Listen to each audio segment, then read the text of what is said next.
మీ business ఏదైనా మీ ఊర్లో promotion చేయాలంటే అది సుమన్ టీవీతోనే సాధ్యం. ఇప్పుడే సంప్రదించండి. హాయ్ వ్యూవర్స్, అందరూ ఎలా ఉన్నారు? బాగున్నారా?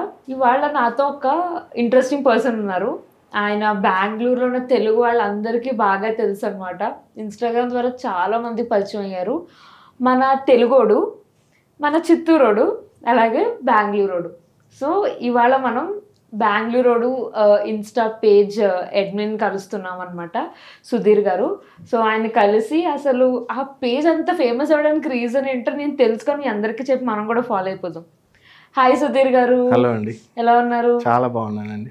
సుధీర్ గారు, నేను ఫస్ట్ మీ పేజ్ అది చూసినప్పుడు ఒక్క తెలుగు ఇన్ఫ్లుయెన్సర్కి బెంగళూరు నుంచి, అంటే మీరు చిత్తూరు నుంచి వచ్చారు, మీ ప్రాపర్ చిత్తూరు కదా. సో మీరు చిత్తూరు నుంచి వచ్చి ప్రాపర్ బెంగళూరులో ఉండి 50K ఫాలోవర్స్, అది కూడా కొన్ని ఇయర్స్ కూడా కాదు, 8 monthsలో 50K ఫాలోవర్స్. ఇప్పుడు అది 51కి రన్నింగ్ దగ్గరలో ఉంది కదా. 2-3 days గ్యాప్లో మీది 49 నుంచి 51కి వెళ్ళిపోయింది. అంత తక్కువ స్పాన్లో మీకు పర్ డేస్లో అసలు ఫాలోవర్స్ ఎట్లా వస్తున్నారండి? ఎందుకంటే మీ వ్యూస్ కూడా హైయెస్ట్ వ్యూస్ ఉన్నాయి రీల్స్ కి, కొన్ని మిలియన్స్ ఉన్నాయి, 5 million, చాలా 8 million వ్యూస్ కూడా ఉన్నాయి. అన్ని మిలియన్ వ్యూస్, అంతమంది ఫాలోవర్లు, అది కూడా 1 year కూడా కాలే. మీరు స్టార్ట్ చేసిన లాస్ట్ ఇయర్ ఆగస్ట్లోనే. సో ఎలా సార్, ఎలా పాసిబుల్ అయింది మీకు? నేను స్టార్ట్ చేసినప్పుడు ఒకటి అయితే గట్టిగా అనుకున్నా, రొటీన్గా ఉండకూడదు. నేను ఇంకొకటి, నేను అచ్చ తెలుగులో మాట్లాడాలి, అట్లా నేను మా ఇంట్లో మా ఊర్లో ఎలా మాట్లాడతానో అదే స్లాంగ్, నా యాస మార్చకూడదు, నా భాష మారకూడదు అనేది ఫిక్స్ అయిపోయినా. సో దాంతోనే స్టార్ట్ చేసా, దాంతోనే మూవ్ అయింది. ఎలాగో జనాలు ఈజీగా క్యాచ్ చేశారు, అరే వీడియోడు మన ఇంటి పక్కన లాగే ఉన్నారా అని ఫాలో అవడం కానీ, సపోర్ట్ చేయడం కానీ. కూడా బాగుంటది. చెప్పండి అందరికి. క్యాసవా అంటాను. లేదు, మీ వాయిస్ బయట ఒకలా ఉంది, అంటే లైక్ ఇప్పుడు నాకు వీడియోలో ఎలా వినిపిస్తుంది ఇప్పుడు నాకు తెలియదు, కానీ మీ రీల్స్ లో ఇంకొకలా ఉంటది మీ వాయిస్. అవునండి, నిజంగా మీ వాయిస్ లో రీల్స్ ఎలా ఉంటది అంటే నిజంగా ఒక ఫ్రెండ్ తో మాట్లాడినట్టే, పక్కింటి వాళ్ళతో ఉన్నట్టు, అరే కేశవా ఇక్కడ పెట్టారా ఇట్లా అని వస్తుంది కదా. అది ఎలా అసలు? అది ఇప్పుడు చెప్పండి ఒకసారి, అట్లా ట్రై చేయండి చూద్దాం. చేయొచ్చండి, అది ఆ ఎన్విరాన్మెంట్ ఉండాలండి. నేను మా డబ్బింగ్ అంతా మొత్తం ఒక చిన్న మైక్ తీసుకొనేసి నా కార్లో చేసుకుంటా. సో అది ఆ బేస్ బాగా వస్తుంది. సో నేను చూసా, మళ్ళీ నేను రూమ్లో ట్రై చేశాను, అట్లాంటివి చేసి ఆ బేస్ సరిగ్గా లేదనేసి మళ్ళీ కార్లో కూర్చొని కార్లో ట్రై చేయడం. నేను ఒకటేమంటే, రీల్ మంది స్టార్ట్ చేశారంటే అట్లీస్ట్ ఒక 70% కంప్లీట్ చేసి నెక్స్ట్ రీల్కి వెళ్ళాలా అనేది డిసైడ్ అయి ఉన్నా. సో దానివల్లే ఇంకా నేను ఆ కేశవాన్ పెట్టడం కానీ, ఇనిషియల్గా అయితే నేనేం పెట్టలేదు. నాకు ఇంకొకటి హాయ్ ఫ్రెండ్స్, హాయ్ గాయస్ ఇట్లా అన్నా నాకు నచ్చదు, అది నాకు ఒక్క రకంగా ఉండేది అది. సో అందుకని మనం ఏం కొత్తగా పెట్టాలా, మనం ఎందుకు ఇట్లా పెట్టకూడదు అని అప్పుడే పుష్ప రిలీజ్ అయింది. పుష్ప రిలీజ్ అయింది. అది కరెక్ట్గా ఏమంటే ఆ యాస మా యాస. నన్ను చాలా మంది ఇన్ఫాక్ట్ నాకు మెసేజ్ చేసి అడిగారు, సేమ్ పుష్పలో యాసే మాట్లాడుతున్నారు అని. అరే బాబు, పుష్ప యాస కాదు అది, మా యాస పుష్పలో ఉండేది. కొత్తగా మీ కొడుకు మీరు మీ కొడుకులాగే ఉన్నారంటే, లేదు నా కొడుకే నాలా ఉన్నాడు అట్లా మా యాసే. మేము చిత్తూరు మీరు చిత్తూరులో తీసుకుంటే చిత్తూరులోనే ఒక 3-4 ఉన్నాయండి. తిరుపతిలో ఒక రకంగా మాట్లాడతారు, మదనపల్లి పుంగనూరులో ఒక రకంగా మాట్లాడతారు, పలంనేరులో ఒక రకంగా మాట్లాడతారు, చిత్తూరులో ఒక రకంగా, మళ్ళీ ఇటు సైడ్ కుప్పం వస్తే కుప్పంలో ఒక రకంగా. ఇన్ని యాసలు చిత్తూరులోనే ఉన్నాయి. మీరు ఆ మూవీలో చూసేది ఆల్మోస్ట్ చిత్తూరు ఇటు సైడ్ యాసే ఉంటుంది. సో నాది అది మిక్స్ అవుతుంది, మా స్లాంగ్ మిక్స్ అవుతుంది, దాంతోపాటు నాది లిటిల్ కొంచెం కన్నడ మిక్స్ అవుతుంది. సో అన్నీ కొంచెం వర్కౌట్ అవుతుంది. నాకు ఇక్కడ బెంగళూరులో ఇక్కడే వాళ్ళు 3-4 generations ఉన్న తెలుగు వాళ్ళ యాస కూడా మిక్స్ అవుతుంది. సో దానివల్ల నాకు స్కోప్ ఎక్కువ ఉండే. ఎందుకు బెంగళూరు అని పెట్టారు? పేజ్ కూడా, పేరు కూడా నిజంగా చాలా క్యాచీగా ఉంటుంది, అంటే చాలా క్లోజ్గా అనిపిస్తుంది. ఇప్పుడు మనం ఏమంటాం, ఎక్కడి నుంచి వచ్చారంటే వాడు వైజాగ్ ఓడరా, వీడు రాజమండ్రి ఓడరా, అలా మాట్లాడతారు కదా. సో నేను కూడా చూసినప్పుడు బెంగళూరు అంటే ఏదో మన క్లోజ్ ఫ్రెండ్ తెలిసినోడు. అది నిజంగా థాట్ ఎలా వచ్చింది? మా నాన్నగారు ఫ్రెండ్ ఒక ఆయన ఉన్నారు, ఆయన నేను ఎప్పుడు ఊరికి వెళ్ళినా ఏం రా బెంగళూరు రోడ్ ఎప్పుడు వచ్చినావు, ఏం రా బెంగళూరు రోడ్ ఎప్పుడు వచ్చినావు, సో ఇట్లే అడుగుతా ఉంటాడు. అడిగినప్పుడు అంతా నేను అనుకునేవాడిని, ఓ ఈయన ఇట్లా అడుగుతా అన్నాడని. ఎప్పుడు ఇది ఆల్మోస్ట్ నన్ను ఒక 6-7 yearsగా ఆయన అట్లే పిలుస్తాడు. బట్ నేను ఎప్పుడైతే స్టార్ట్ చేయాలనుకున్నానో ఆ ముందు రోజు ఆయన కలిసా. ఆ ముందు రోజు ఆయన కలిసి ఆయన అన్నమాట ఇంకా సరే ఇదే పెడదాం అనేసి అదే పెట్టుకున్నా. ఇంకొకటి నా పేజ్కి నా యాసకి అది పక్కగా సెట్ అవుతుంది. అది ఏదో ఏదైనా ఒక ఫుడీ అనేదో లేదా ఏదో దక్షిణ అని అట్లా ఏదైనా నేను కొన్ని అనుకున్నా వాటికి నా వాయిస్ ఓవర్కి సెట్ కాదు. సో బెంగళూరు అనేది కొంచెం మీడియం మాస్గా ఉంది. సో నా వే ఆఫ్ రివ్యూస్ కూడా అట్లే ఉంటాయి. సో అది డిసైడ్ అయిపోయింది. అది నిజంగా చాలా క్యాచీగా ఉంటుంది బెంగళూరు. మిమ్మల్ని అందరూ అలాగే పిలుస్తుంటారా ఇన్స్టా ఫాలోవర్స్? ఇప్పుడు నా ఫ్రెండ్స్ ఎప్పుడైనా బెంగళూరు వాళ్ళు అంటారు, కొంతమంది ఏ కేశవ అంటారు, కొంతమంది పుష్ప అంటారు. ఇప్పుడు వచ్చింది ఆ స్లాంగ్ ఏ కేశవ అంటే నాకు ఇప్పుడు దాకా తెలీదు. లైక్ మీరు కార్ లో ఇట్లా డబ్బింగ్ చెప్తారు, అది లైక్ రూమ్ లో చెప్తే ఒకలా ఉంటుంది, ఓపెన్ స్పేస్ క్లోజ్డ్ ఎన్విరాన్మెంట్ లో. అందుకే డబ్బింగ్ స్టూడియోస్ కూడా అంత పకడ్బందీగా వాళ్ళు చేస్తారు. అందుకే మీ వాయిస్ కూడా అంత షార్ప్ ఉంటది కదా వీడియోలో. And me video like scroll చేస్తున్నప్పుడు కూడా వచ్చింది అనుకోండి, స్టార్టింగ్ వస్తుంది వచ్చింది, మీరు ఇట్లా స్వైప్ చేస్తా ఉంటే కేశవ కేశవ కేశవ వస్తుంటది. వచ్చిన అప్పుడు ఆ కేశవ అనే వర్డ్ వినగానే ఓకే బెంగళూరు ఇది వీడియో అనమాట అని చెప్పి చూస్తారు అనమాట. ఆ రెండు నిజంగా చాలా క్యాచ్, చాలా ఆలోచించి పెట్టారు మీరు, చాలా తెలియదు. ఆలోచించేం లేదండి, పెట్టాను, అది వర్కౌట్ అయింది. ఇప్పుడు ఏ ఇన్ఫ్లుయెన్సర్ కూడా స్టార్ట్ చేసిన వెంటనే ఒకేసారి వీడియోస్ ఏవి స్పైక్ అవ్వవు, చాలా కష్టపడాలి. మీ అంటే అల్గోరిథమ్స్ అనేవి ఎప్పటికప్పుడు మారిపోతూ ఉంటాయి సోషల్ మీడియాలో. ఇన్స్టాగ్రామ్ అవ్వనండి, యూట్యూబ్ అవ్వనండి, ఫేస్బుక్, ఏదైనా కూడా ప్రతిదానికి అల్గోరిథం మారిపోతుంది. అండ్ మనకి తెలియదు అది ఎలా మారుతుందో కూడా, ఏది వైరల్ అవుతుందో కూడా తెలియదు. మనం బాగా కష్టపడి చేసిన వీడియోస్ అసలు మినిమం చూడరు. మనం ర్యాండమ్ గా సర్లే పోస్ట్ చేద్దాం అనుకున్నవి ఎక్స్పెక్ట్ చేయకుండా చాలా హై వీడియోస్ అవి వచ్చేస్తుంటాయి, వ్యూస్ అవి వచ్చేస్తూ ఉంటాయి. సో మీరు ఇనిషియల్ స్టేజ్లో మీరు 8 months అయింది కాబట్టి అసలు ఎలా స్ట్రగుల్ ఫేస్ చేశారు?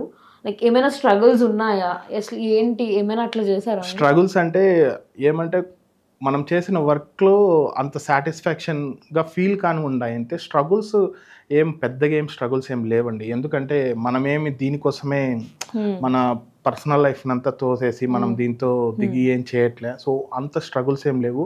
బట్ ఇనిషియల్గా నేను కూడా పెట్టిన రీల్స్కి 200-300 వ్యూస్ కూడా రాకుండా ఉండే. అప్పుడు కొంచెం డిసప్పాయింట్ అవుతుంది.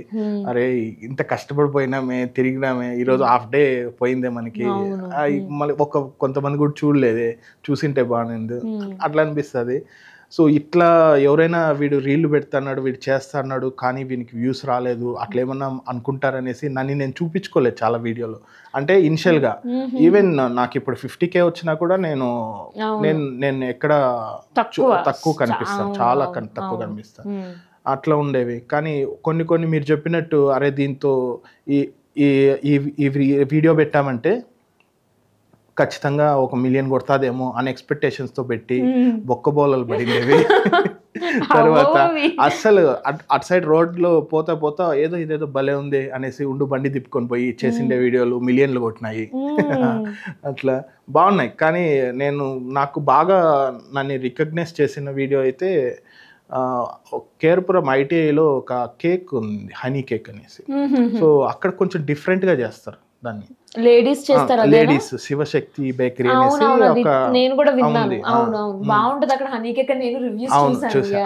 అది అక్కడ ఒకసారి వెళ్ళా. అది ఆల్రెడీ ఇంతకు ముందు అక్కడ 2-3 చేశారు కానీ వాళ్ళకి అంత వ్యూస్ రాలేదు. సరే నేను ట్రై చేద్దాం అనేసి తిందామని వెళ్ళినా, జస్ట్ వీడియో తీసా, అది ఆల్మోస్ట్ 5 million దాకా పోయింది. 5 million పోయింది. ఆ రోజు ఆంటీ నెంబర్ తీసుకున్నాను. అది ఆ 2 రోజుల తర్వాత 2-3 రోజుల తర్వాత కాల్ చేశారు. బెంగళూరు సుధీర్ కదా అన్నాడు. అవునండి, ఎవరు మీరు అంటే, బాపు ఇట్లా శివశక్తి బేకరీ అంటే. ఆంటీ చెప్పండి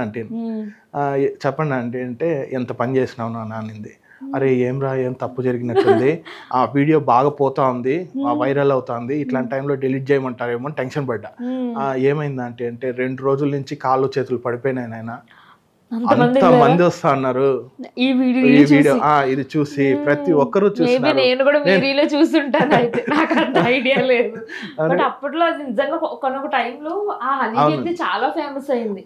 తను చాలా మంది వెళ్ళారు. అవును, తను ఏం చెప్పిందంటే నేను 2 daysలో ఒక 2 days 3 daysకి 2 trays అమ్మేదాన్ని హనీ కేక్. నేను ఒకే రోజు 9 trays అమ్మినాను హనీ కేక్ అని చెప్పి. ఓహో సో అంత అప్పుడు అట్లాంటివి అయితే మంచి సాటిస్ఫాక్షన్. అవును, చాలా ఇంకొకటి satisfying అవునండి, ఉంటుంది. వాళ్ళకి help చేశాము మనం అని. ఎక్కడైనా ప్రమోషన్లు పెయిడ్ ప్రమోషన్లు పోయినా సాటిస్ఫాక్షన్ ఉండదు. ఇట్లాంటివి చేసినప్పుడు అండ్ నేను విన్నాను ఆ హనీ కేక్ వాళ్ళ స్టోరీ కూడా విన్నాను, లైక్ అది లేడీసే రన్ చేసి ప్యూర్ గా చేస్తారు, చేస్తారు. ప్రాసెస్ కూడా ఉంది. నేను బాగుంటది. విన్నాను దాని గురించి. మంచి హైజీనిక్ గా అవును, చాలా hygienic గా బాగా చేస్తారు. చేస్తారు. టేస్ట్ కూడా చాలా బాగుంటది. అక్కడ నాకు అసలు ఎంతమంది మెసేజ్, నాకు స్కూల్ డేస్ గుర్తొచ్చాయని మెసేజ్ చేస్తారు. అది చాలా పాతది. ఇప్పుడు మీరు అక్కడికి వెళ్ళారంటే కూడా ఒక 90s వైబ్ ఉంటుంది. అవునవును, అది లైక్ మనకి ఇప్పుడు హైఫై కెఫేలా ఉండదు, అది ఒక గోడౌన్ లాగా అట్లుంటది, చీకటిగా ఉంటది. కానీ ఫుడ్ చాలా బాగుంటుంది నేను విన్నాను. ఇప్పుడు మన వీడియో చూసిన వాళ్ళు కూడా మీ రీల్ చూడలేదు ఖచ్చితంగా వెళ్తారు. ఖచ్చితంగా వెళ్ళాలి. ఇప్పుడు అది కూడా వాళ్ళకి బెనిఫిట్ అవుతుంది, లేడీస్ కదా, లైక్ వాళ్ళకి ఒక స్టార్ట్అప్ కాదు అది, కాకపోతే ఏంటంటే స్వయం కృషితో వచ్చిన వాళ్ళు అంటారు కదా, అందరూ లేడీస్ ఉంటారు. నాకు చాలా వాళ్ళు చెప్పినప్పుడు నేను ఎక్కడికి రివ్యూకి పోయినా అడిగి కనుక్కుంటాను, మీరు ఎప్పుడు స్టార్ట్ చేశారు, మీరు ఓకే ఏమైనా ఫేస్ చేశారా ప్రాబ్లమ్స్, ఎట్లా జరుగుతుంది బిజినెస్ అంతా అడుగుతూ ఉంటాను. అప్పుడు వాళ్ళు చెప్పింది కూడా నాకు బాగుంది. వాళ్ళు ఇక్కడే వాళ్ళ ఎంప్లాయీస్ వాళ్ళ వైఫ్ స్టార్ట్ చేసింది ఇది. సో కొంచెం లాస్లో ఉన్నింది, ముందు బాగా జరిగేది, ఇప్పుడంతా ఎవరు వస్తారు, ఇప్పుడంతా ఆన్లైన్ అయిపోయింది. అందులో ఇక్కడికి వచ్చే వాళ్ళంతా అది ఇంకొకటి, అది ఒక ఫుల్ కాంపౌండ్లో ఉంటుంది. ఐటీ గేట్ అంటే ఫుల్ కాంపౌండ్, ఎవరు బయట వాళ్ళు అక్కడికి వచ్చేది చాలా తక్కువ. సో అట్లంతా విన్నప్పుడు మనం కూడా ఏమనిపిస్తుంది, అరే మనం చేయాలా వీడియో, నేను చేస్తాను, వీడియో తీసుకున్నాను అంటే నేను పోస్ట్ చేస్తాను. అవునన్నా సరే అనేసి నీ నెంబర్ తీసుకొని తర్వాత చాలా అండి. అసలు నాకు ఇట్లాంటివి చాలా జరిగాయి. సో మీరు లైక్ ఇప్పుడు స్టార్ట్ చేద్దాం అనుకుంటున్న వాళ్ళకి అంటే నాకు మీ స్టోరీ కూడా బాగా యూనో తక్కువ స్పాన్ లో కూడా మీరు అంత అంటే కన్సిస్టెన్సీ ఒకటి ఇంపార్టెంట్ అని అర్థమైంది చెప్తున్న కాన్వర్సేషన్ మొత్తంలో. సో ఫైనల్ గా మీరు వర్డింగ్ గా వచ్చే ఇన్ఫ్లుయెన్సర్స్ కానీ మీకు వచ్చే రిక్వెస్ట్లు కూడా చాలా మంది అన్న స్టార్ట్ చేద్దాం అనుకుంటున్నారు, సజెషన్స్ ఇవ్వండి అని అడుగుతున్నారు కదా. సో మీరు ఏ సజెషన్స్ ఇస్తారు లైక్ వాళ్ళకి, అంటే ఇది ఇలా ఎడిట్ చేసుకోండి, లేకపోతే కొంతమంది ఏం చేస్తారంటే స్టార్ట్ చేసిన వెంటనే వాళ్ళు పే చేసి మరి అన్ని చేయించుకుంటారు, ఎడిటింగ్ అని అట్లా ఇట్లా లాస్ అయిపోతుంటారు అని చెప్పలేము. సో వాళ్ళకి మీరు ఏం సజెషన్స్ ఇస్తారు, కామెంట్స్ ఎలా తీసుకోవాలంటారు, ఎలా వీడియోస్ ఎట్లా పెడితే బెటర్, అవుట్ సైడ్ తిరిగినప్పుడు అసలు ఏంటి ఎలా సజెషన్స్ ఇవ్వచ్చు? అదేండి, ఎవరైతే స్టార్ట్ చేయాలనుకుంటున్నారో వాళ్ళకి ఏమంటే ఒక పర్టికులర్గా ఒక వీక్కి ఇన్ని పెట్టాలని ఫిక్స్ అవ్వాలి, ఒక టైమింగ్ మెయింటైన్ చేయాలి, ఒక టైమింగ్లోనే అప్లోడ్ చేయడము. మీ ఫాలోవర్స్లో ఇఫ్ మీకు ఒక 200-300 ఉంటే కూడా, ఒక 5K ఉంటే కూడా, ఏ టైమింగ్లో మీకు ఇన్సైట్స్ వెళ్తే తెలుస్తుంది మీ ఫాలోవర్స్ యాక్టివ్గా ఏ టైంలో ఉన్నారు. అట్లాంటి టైమ్స్ చూస్ చేసుకోవడము. తర్వాత ఇన్వెస్ట్మెంట్ ఎక్కువ చేసే అవసరమే లేదండి. ఒక చేతిలో ఒక మొబైల్ ఉంటే ఇంకా అన్నీ సరిపోతాయి. అట్లా ట్రై చేయడము చేసుకుంటే సరిపోతుంది అంతే. మళ్ళీ ఇంకొకటి ఫాలోవర్స్ ఈ నెంబర్స్ మీద పడకుండా మనం చేసే వర్క్ కంటిన్యూగా చేసుకుంటా పోతే ఎప్పుడో ఒక రోజు అయితే రిజల్ట్ ఉంటుంది. ఒక్కటి పడుతుంది. ఆ ఒక్క దానికోసం వెయిట్ చేయాలి. అది 100లో పడచ్చు, 200లో పడచ్చు, ఆ ఒక్క దానికోసం వెయిట్ చేయాలి.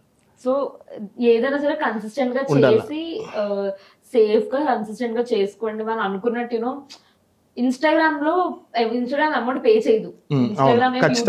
ఇన్స్టాగ్రామ్ యూట్యూబ్ కాదు కదా. యూట్యూబ్ అంటే మీకు షార్ట్స్ కనో లాంగ్ వీడియోస్ కనో పే చేస్తారు. ఇన్స్టాగ్రామ్ లో పెట్టేసి ఇన్ఫ్లుయెన్స్ లేకపోతే సంపాదించాలని అనుకుంటే మాత్రం దయచేసి వర్కౌట్ అవ్వదు. అలా చేసేవారు బాధపడకండి. సో మన బెంగళూరు మనకి ఇన్ని ముచ్చట్లు చెప్పారు కదా, ఇన్ని చెప్పాక మనం అసలు అడగకుండా ఎలా పంపించేస్తా అనుకుంటున్నారు. స్టార్టింగ్ లో అడిగారు కదా, ఆయన చెప్పలేదు. సో ఇప్పుడు ఆయన హుకప్ లైన్ ఒకటి చెప్పి మనం దీన్ని ఎండ్ చేద్దాం. మీరు హుకప్ లైన్ ఒకటి చెప్పండి సుధీర్ గారు, ఎందుకంటే మీరు పక్కా చెప్పాలి, ఎందుకంటే వాయిస్ డిఫరెన్స్ రావాలి. సరే అనుకోండి, ఇప్పుడు దొన్నె బిర్యానీ మల్లిక తెలుసా మీకు? మల్లిక దొన్నె బిర్యానీ ఇప్పుడు చెప్తున్నారు అనుకోండి, జస్ట్ స్టార్టింగ్ నేను ఒక లైన్ చెప్పండి. మాకు బేస్ కావాలి అంటే ఇక్కడ రాకపోవచ్చు, రాదు బేస్ అయితే ఖచ్చితంగా రాదు, స్లాంగ్ అనేది బాగుంటుంది చెప్పండి. కేశవా, ఈ రోజు దొన్నె బిర్యానీ తిన్నాను రా, నా జీవితంలో ఎప్పుడు తినలేదబ్బా, ఇంత మంచి బిర్యానీ అనిపించింది నాకే. ఇట్లా ఫ్లో అవుతుందండి అంతే. నిజంగా నాకు మీరు రీల్ చూస్తున్నట్టు అంటే పొద్దున నాకు మొబైల్ లో వాయిస్ సడన్ గా నా ముందు చూసేసరికి నాకే చాలా ఎక్సైట్మెంట్ వచ్చింది. మళ్ళీ ఇంకొకటి, అది ఆ స్లాంగ్ కూడా అందరితో రాదండి. ఇప్పుడు కొన్ని ఫేసెస్ చూస్తే ఆ స్లాంగ్ ఆటోమేటిక్ వస్తుంది. ఇప్పుడు నా ఊర్లో నా ఫ్రెండ్స్ తో, నా స్కూల్ మేట్స్ తో మాట్లాడినట్టు అందరితో కూడా మాట్లాడలేదు. కొంచెం మన తెలుగు, కొంచెం ఈ టెక్స్ట్ బుక్ తెలుగు అట్లా కొంచెం మిక్స్ అయిపోతుంది. మన ఊర్లో ఉన్నామంటే ఇంకా మనం సేమ్ అదే స్లాంగ్ అవును, వస్తుంది. మన ఇప్పుడు comfort బట్టే ఉంటది. నేను నా రీల్స్ లో మాట్లాడేది నేను నా ఊర్లో మాట్లాడుకునే మా ఊర్లో అందుకే కదా కార్లో కూర్చొని ఎవరు కనపడరు కాబట్టి ఇంకోటి వదిలి కూర్చొని ఆలోచించుకుంటారు. ఓకే, నేను ఇప్పుడు ఊర్లో ఉన్నాను, ఓకే స్టార్ట్. ఒక రోజంతా థింక్ చేస్తానండి. ఒక రోజంతా గ్యాప్ దొరికినప్పుడన్నా ఈ వీడియోలో ఇట్లా చెప్పాలా అనేసి వన్స్ నేను కార్లో కూర్చొని మైక్ ఆన్ చేసుకుంటే అదంతా మర్చిపోయి ఆ టైంకి ఏమొస్తే అది చెప్పుకుంటా పోతా అంతే. అది నిజం అండి. వాయిస్ ఓవర్ చేసే వాళ్ళు ఎవ్వరికైనా అది కామన్. అది ఇంకోటి స్క్రిప్ట్ రాసుకునేది ఏమీ లేదు, అప్పటికప్పుడు వీడియో చూసి మాట్లాడుకుంటూ ఉన్నది. సో థ్యాంక్ యూ సుధీర్ గారు, అదే థ్యాంక్ యూ బెంగళూరు. సుధీర్ గారు అంటే ఎవరు గుర్తుపట్టారు. So thank you Bengaluru, thank you for coming and you know మీ ఇన్సైట్స్ కూడా ఇచ్చారు. ఇంత షార్ట్స్ పైన మీరు ఇంత సక్సెస్ అయ్యారు. సో మీరు ఇంకా సక్సెస్ అవ్వాలని మేము కోరుకుంటున్నాము. Thank you so much. First నేను థ్యాంక్స్ చెప్పాలి మీకు, నన్ను ఇన్వైట్ చేసినందుకు. Thank you so much. ఇంత పెద్ద ప్లాట్ఫామ్ నుంచి రికగ్నిషన్ వచ్చిందంటే నాకు ఏదో ఒక మైల్ స్టోన్ అండి నాకు నిజంగానే. మీరు కష్టపడ్డారు, మీకు రిజల్ట్స్ వస్తున్నాయి. మీ వీడియోస్ కూడా అంత వైరల్ అవుతున్నాయి. నేను చెప్పినట్టే కూడా నేను కూడా తెలుసుకుంటాను కదా, మాకు లైక్ ఎవరైనా అడిగినా కూడా తను మాకు తెలుసు, మేము చాలా చోటకి వెళ్ళాము అది చూసి అని చాలా మంది నాకు చెప్తూ ఉంటారు అనమాట. సో మీరు ఇలానే ఇంకా డిఫరెంట్ క్వశ్చన్స్ ట్రై చేసి మొత్తాన్ని చూపించండి. ఖచ్చితంగా అండి. సో వియర్స్, ఇలాంటి ఇన్ఫ్లుయెన్స్ ని అలాగే ఇలాంటి ఇంకా స్టోరీస్ ముందుకు మేము మళ్ళీ తీసుకొస్తూ ఉంటాము. So please follow Bengaluru. అలాగే please do like, share and subscribe to Suman TV Bengaluru. ఇంకొక వీడియోలో మళ్ళీ కలుద్దాం. బాయ్.